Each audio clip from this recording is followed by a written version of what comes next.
दोस्तों, अभी जो देहरादून में ये एक एक्सीडेंट की घटना हुई है, इसमें जिस तरह से बच्चों को चोट लगी है, बच्चे एक्सपायर हुए हैं और एक बच्चा बहुत घायल भी है। तो इससे जो है हमारे सभी यंगस्टर्स को सीखना चाहिए। और ये बहुत दुखद घटना है, बहुत ही बुरी घटना हुई है, जिसमें कि आप सोचिए, किसी माँ ने अपना बेटा खोया है, किसी पिता ने अपना बेटा खोया है, किसी बहन ने अपना भाई खोया है। तो आप समझिए कि कितनी दुखद घटना है। और इस दुखद घटना से हमें कुछ चीज़ें सीख लेनी चाहिए। जो पहली चीज़ सीखने वाली है वो ये है, सबसे पहले तो हमारे यंगस्टर्स को ये देखना पड़ेगा कि आपके अंदर जितनी एनर्जी है, आप उस एनर्जी को नेगेटिवली ना यूज़ करके आप उसको पॉजिटिव यूज़ करिए। ये कोई अच्छी बात नहीं थी और कोई मेडल मिलने वाली बात नहीं थी अगर इन बच्चों की गाड़ी उस बीएमडब्ल्यू कार से आगे निकल भी जाती तो क्या हो जाता। क्या इनको कोई पदक मिल जाता, कोई राष्ट्रपति पुरस्कार मिल जाता, कोई प्रधानमंत्री से इनको कुछ मिल जाता, या इनके कॉलेज में इनकी वाहवाही हो जाती कि भाई आपने तो बीएमडब्ल्यू से आगे गाड़ी निकाल दी है। नहीं। लेकिन इसका खामियाजा इसका खामियाजा आप सोचिए कितने लोगों को भुगतना पड़ा है। आप सोचिए 6-7 परिवार जो हैं, उन्होंने किस तरह से ये बच्चे पाले होंगे, कितने प्यार से बड़े किए होंगे, कितने इनके सब नखरे उठाए होंगे।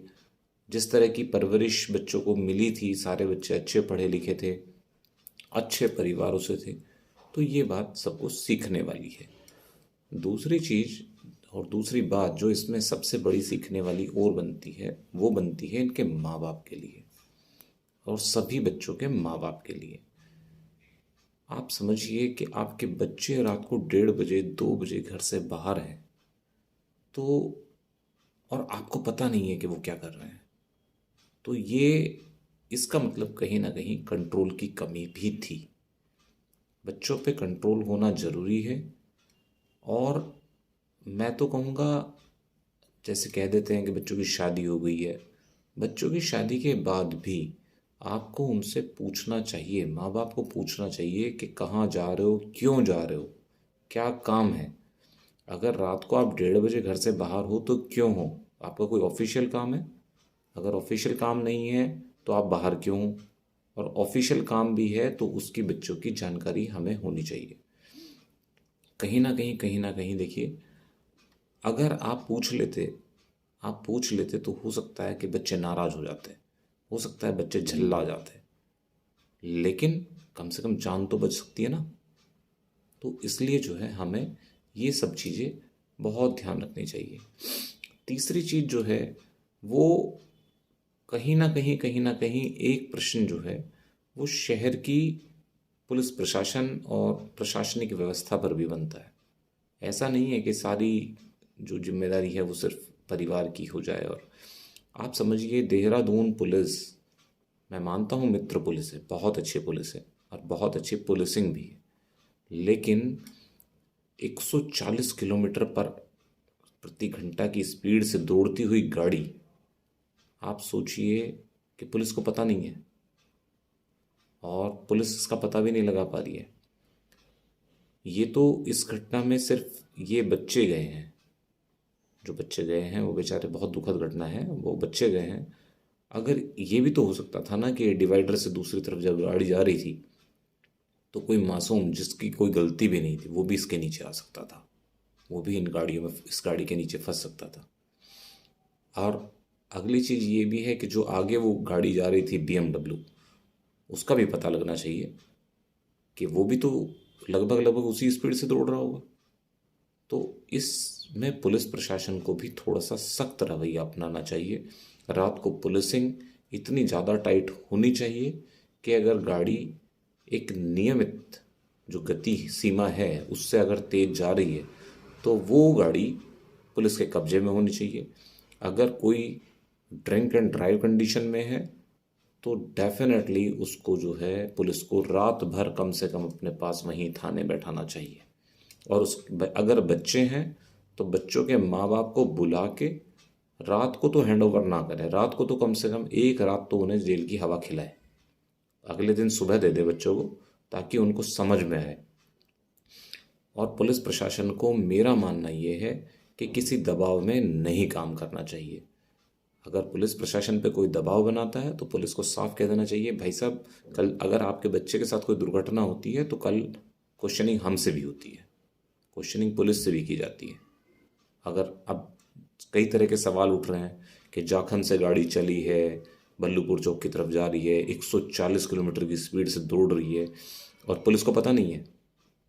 ठीक है, पुलिस को नहीं पता है, लेकिन पुलिस को पता होना चाहिए। और कल की डेट में अगर ऐसी कोई घटना होती है, अगर कोई बच्चा इस तरह से गाड़ी दौड़ाता है, बच्चा छोड़िए बड़ा भी दौड़ाता है, तो उसको नियमित स्पीड से अगर ऊपर जा रही है गाड़ी, तो उसको इमीडिएट पकड़ के और रात भर तो कम से कम थाने रखे पुलिस, उसको नहीं छोड़ना चाहिए।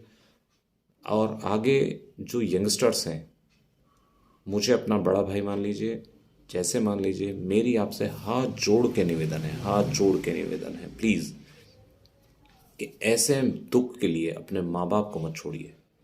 आप लोग जो है अपनी गति सीमा पे कंट्रोल रखिए। अगर आपको दौड़ना है तो आप दौड़िए ना।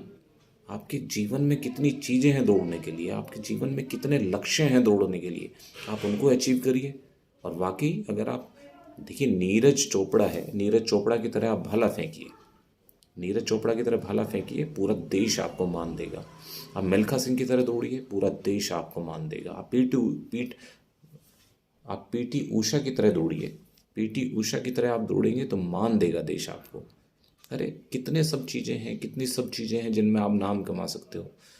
गाड़ी की स्पीड केवल आप सोचिए, अगर आप बाइक के कान ऐंठ रहे हैं तो उससे कुछ नहीं होना है।